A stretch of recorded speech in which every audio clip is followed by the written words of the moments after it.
السلام علیکم ورحمۃ اللہ وبرکاتہ۔ دوسری تراویح۔ آج ہم دوسری تراویح کا خلاصہ ملاحظہ کر رہے ہیں۔ آج کا بیان دوسرے پارے کے ربع سے تیسرے پارے کے نصف تک کی تلاوت پر مشتمل ہے۔ سورہ بقرہ میں بڑی حد تک پوری اسلامی دعوت، حقوق اللہ، حقوق العباد، نظام زندگی اور معاشرت کے اصول کی تعلیم دی گئی ہے۔ نماز، روزہ اور حج کے احکامات بھی موجود ہیں۔ زکوٰۃ، صدقات اور امداد باہمی مشورتی نظام، شادی، طلاق، عدت، وصیت، لین دین اور قرض وغیرہ کے متعلق بھی ہدایت دی گئی ہے۔ امر و نواہی، جائز و ناجائز باتوں کی تعلیم کا بہت زیادہ حصہ اس صورت میں موجود ہے، جسے اسلامی ضابطۂ حیات کہتے ہیں۔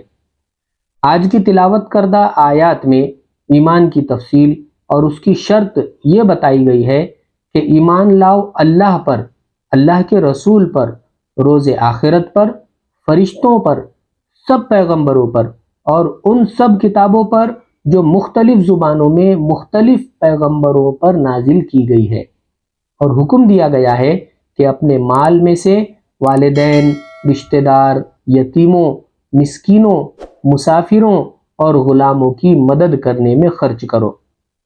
قتل کے بارے میں جان کے بدلے جان، اور اگر مقتول کے وارث راضی ہوں تو خوں بہا یعنی معاوضہ کا حکم دیا گیا ہے۔ روزے فرض کیے گئے ہیں اور معذوروں کے لیے رعایت رکھی گئی ہے۔ مشرک اور مسلم مرد و عورت کا نکاح ناجائز قرار دیا گیا ہے۔ بچوں کو 2 سال اپنا یا غیر عورت کا دودھ پلانے کی اجازت دی گئی ہے۔ سود کا لین دین قطعاً حرام قرار دیا گیا ہے۔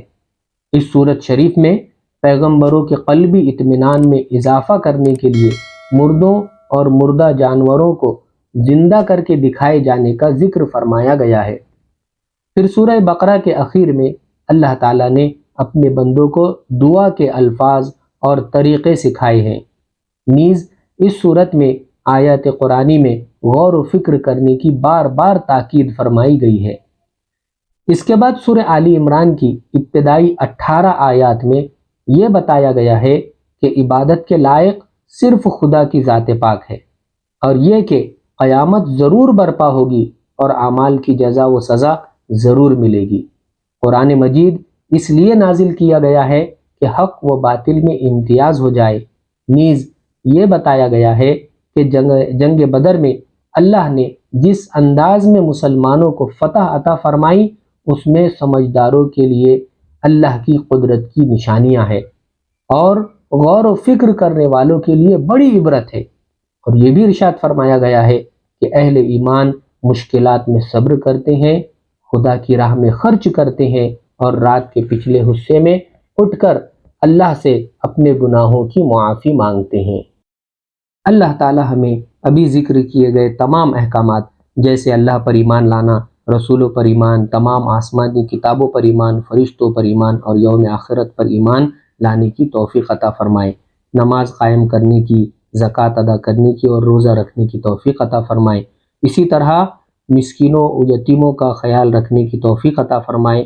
قرض اور لین دین کے جو اصول قرآن میں بتائے گئے ہیں اس پر عمل کرنے کی توفیق عطا فرمائے، اور اسی طرح نکاح کے اصول، طلاق، عدت کے جو بھی اصول قرآن کریم میں بتائے گئے ہیں اس پر عمل کرنے کی توفیق عطا فرمائے۔ سود کو لینے اور دینے سے اللہ تعالی ہماری حفاظت فرمائے۔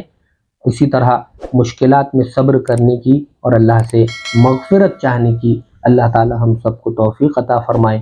محترم سامعین، یہ جو سلسلہ ہمارا روز شروع ہوا ہے، آپ اس پر روزانہ قرآن کریم کے لیے 5 منٹ نکالیں، اور 5 منٹ نکال کر تراویح میں جو قرآن پڑھا گیا ہے، اس قرآن میں جو کچھ پڑھا گیا ہے اس کا جو مختصر خلاصہ پیش کیا جا رہا ہے اس کو سنیں اور دوسرے لوگوں تک پہنچانے کی کوشش کریں۔ جزاک اللہ خیرا و احسن الجزاء۔ السلام علیکم